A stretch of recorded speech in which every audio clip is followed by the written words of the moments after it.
Hi friends, welcome to my channel Learn Botany. Today we will discuss about another family of the algae and that is Phaeophyceae. Okay इससे पहले हमने क्लोरोफाइसिस के बारे में discuss कर लिया था, उसके जो इम्पोर्टेंट स्पीशीज हैं उनको डिस्कस किया था and now we are discussing about Phaeophyceae. Okay so first of all we will discuss about some important and general features of the algae. Okay, so these are commonly known as brown algae. Okay, ये इनका जो common name है वो brown algae है. These are multicellular branch filamentous eukaryotic.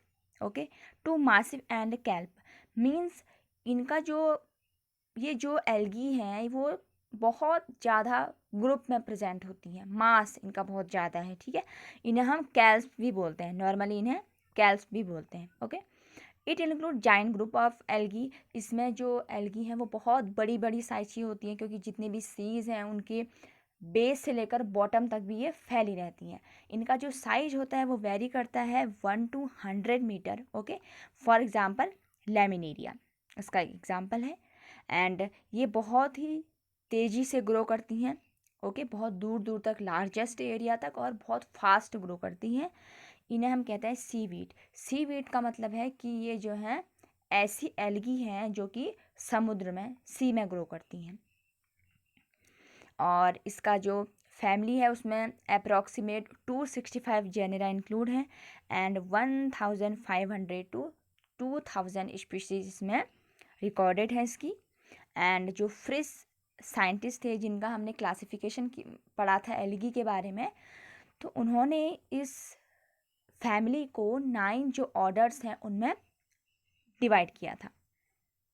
ये 9 order हैं, इन्होंने उनको फैमिली में डिवाइड किया था. Okay, these are heterokont group of algae. अब देखिए हेट्रोनॉट का मतलब क्या है. ये हेट्रोनॉट जो है वो एक पर्टिकुलर टर्म है.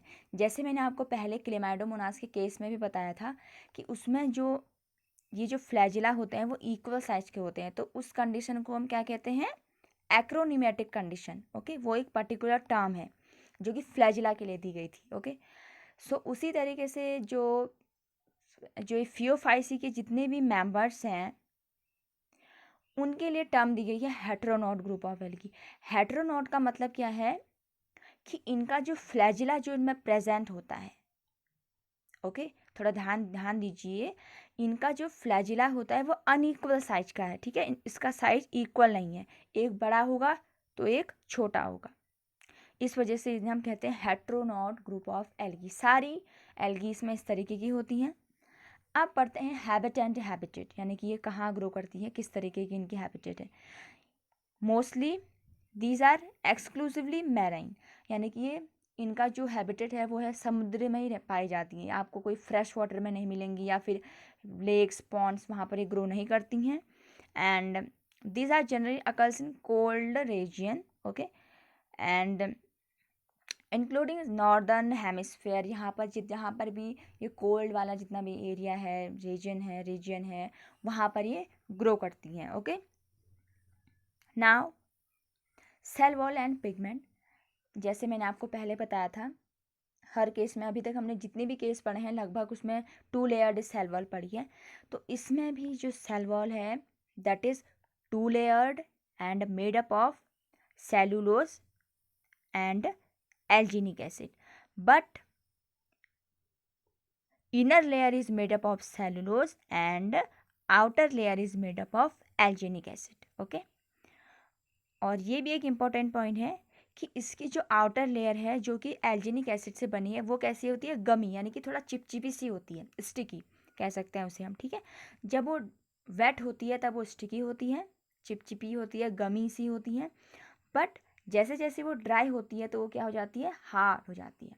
हार्ड, ओके, थिक और ड्राई होने के बाद वो थोड़ा हार्ड हो जाती है इसकी जो सेल वॉल है. ओके, एंड इसका जो ब्राउन कलर की है क्योंकि एल्गी फियोफाइसी का मतलब ही क्या है कि ब्राउन एल्गी. सो इस वजह से होती है ब्राउन क्योंकि इसमें क्या है, एक इम्पॉर्टेंट पिगमेंट है फ्यूकोजेंथेनिन. ये बहुत ही मोस्ट इम्पॉर्टेंट पॉइंट कि इसका जो कलर है, जो पिगमेंट है उसमें प्रेजेंट है फ्यूकोजेंथेनिन, जिसकी वजह से ये ब्राउन कलर की होती हैं। एंड इसके अलावा इसमें अदर पिगमेंट भी प्रेजेंट है, जैसे क्रूशियल, जैसे फॉर एग्जांपल आपका क्लोरोफिल ए। ओके, यहाँ पर होना चाहिए क्लोरोफिल, ठीक है। यह है chlorophyll a, chlorophyll c, beta carotene and diethyl, ठीक है। ये कुछ इंपॉर्टेंट पिगमेंट्स हैं, लेकिन जो मेनली पिगमेंट है जिसकी वजह से ब्राउन कलर की होती है वो है फ्यूकोजेंथेनिन। अब हम पढ़ेंगे इसका जो रिजर्व फूड मटेरियल है, ओके, वो रहता है in form of लैमिनेरिन and mannitol and oils, यानी कि इसका फूड मटेरियल इन 3 फॉर्म में रहता है। प्लांट बॉडी का स्ट्रक्चर, अब हम देखेंगे कि नॉर्मल जो एक प्लांट बॉडी है वो कैसे होती है। देखिए यहाँ पर मैंने 2 डायग्राम शो किए हैं। सीवीड, सीवीड यानी कि ब्राउन एल्गी, क्योंकि ये जनरली समुद्र में उगती हैं तो इन्हें हम सीवीड्स भी कहते हैं। एंड ये है लैंड प्लांट्स। तो यहाँ पर मैंने आपको इनके बीच में कंपैरिजन करने की कोशिश की है कि हम कैसे इनको डिफ्रेंशिएट कर सकते हैं, क्योंकि मैंने आपको पहले बताया है कि जो भी एल्गी हैं उनको हम प्लांट बॉडी को डिफ्रेंशिएट नहीं कर सकते, जैसे for example root, stem, leaf में उनको डिफ्रेंशिएट नहीं कर सकते हैं। तो ये देख सकते हैं, जैसे एक जो प्लांट है उसकी लीफ है, ठीक है, तो यहाँ पर वो जो लैंड प्लांट में लीफ एक्ट करती है वो यहाँ पर करता है ब्लेड एक्ट। लीफ का काम क्या है? फोटोसिंथेसिस का। ओके, तो यहाँ पर ब्लेड का काम है फोटोसिंथेसिस करने का।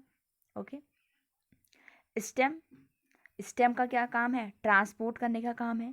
जितना भी जाइलम फ्लोएम के थ्रू वो क्या करती है, जितने भी फूड कंडक्शन है या फिर वाटर का कंडक्शन है वो मेनली इसका वर्क है। बट ये आपका इसका काम ट्रांसपोर्ट का नहीं है यहाँ पर, ठीक है। ये एक सिर्फ सपोर्ट प्रोवाइड करता है, ये कंडक्शन का काम नहीं करेगा। क्यों नहीं करेगा? क्योंकि इसमें वेस्कुलर बंडल तो प्रेजेंट ही नहीं है, बट वो एक स्ट्रक्चर है जो कि सिमिलर है किसके? लैंड प्लांट के। ओके, देन है ब्लैडर। ब्लैडर जो है ये एयर ब्लैडर होते हैं मोस्टली, जब कभी भी सी टाइट्स होती हैं तो वहाँ पर ये क्या करता है, इसकी फ्लोटिंग के लिए हेल्प करता है नॉर्मली। अब है होल्ड फास्ट। होल्ड फास्ट हमने कल यूलोथ्रिक्स के केस में भी पढ़ा था।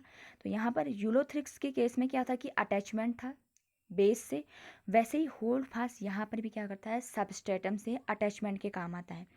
अगर इसका हम कंपैरिजन करें लैंड प्लांट के साथ, तो वहाँ पर रूट का क्या काम है? रूट जो है मिट्टी, जो सॉयल है उससे जितना भी वाटर है उसको एब्जॉर्ब करती है। अब इसका काम यहाँ पर वाटर एब्जॉर्ब का नहीं है, इसका काम है सिर्फ सबस्ट्रेटम का। ओके, जो कि अटैच है किससे? लैंड से। एक अटैचमेंट है जिससे वो पूरा जो लैमिनेरिया या फिर कोई भी फियोफाइसी का मेंबर है उसको क्या कर रहा है, सपोर्ट प्रोवाइड करने का काम है, ठीक है। तो इस तरीके से इनको हम कंपैरिजन करके बता सकते हैं। अब बात करते हैं रिप्रोडक्शन। देखिए रिप्रोडक्शन इसमें जो है asexual reproduction by the help of zoospore, this is very common in all members of Phaeophyceae. Okay, and sexual reproduction by the formation of gamete, and gametes may be isogamous, anisogamous and oogamous type. Okay, and here the life cycle is haplontic or diplontic type with alternation of generation. Okay, आप पढ़ते हैं इनके important fact, क्योंकि brown algae के बहुत सारे important facts हैं। देखिए पहला क्या है, used as food in many countries. बहुत सारी कंट्रीज़ हैं डिफरेंट डिफरेंट जिसमें यहाँ पर इसका यूज़ जो है वो फूड की तरह होता है। फॉर एग्जांपल कुछ स्पीशीज़ हैं like laminaria, sargassum and macrocystis. Okay, another one is fucus and laminaria, these are very important, very rich source of what? Iodine. And potash is abundant in macrocystis, यानी कि जो Fucus और laminaria है वहाँ पर iodine का अच्छा source है, उससे आयोडीन ऑब्टेन होता है। और जो पोटाश है वो ऑब्टेन होता है एक स्पीसीज है मैक्रोसिस्ट उससे।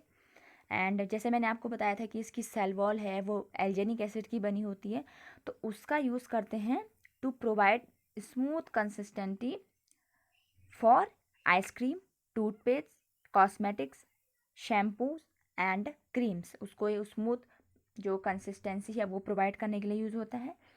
एंड एक जो इससे ऑप्टेन होता है वो बहुत इंपॉर्टेंट है, जो कि लैमिनेरिया की एक स्पीशीज़ है उससे ऑप्टेन होता है, उसका जो नाम है वो है सोडियम लेमिनेरियम सल्फेट। ये कोई केमिकल है, इसका यूज़ होता है as a blood anticoagulant. Okay, यानी कि ब्लड को क्लॉट होने से बचाने के लिए एज अ एंटीकोगुलेंट की तरह ये यूज़ होता है।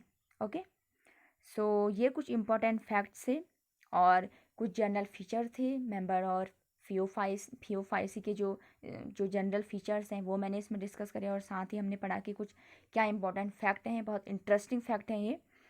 सो अगली वीडियो में हम डिस्कस करेंगे लेमिनेरिया जो स्पीशीज है उसके बारे में, और आगे कंटिन्यू करेंगे। So if you like my video so please do like, share, subscribe and comment also. So thank you for watching my video.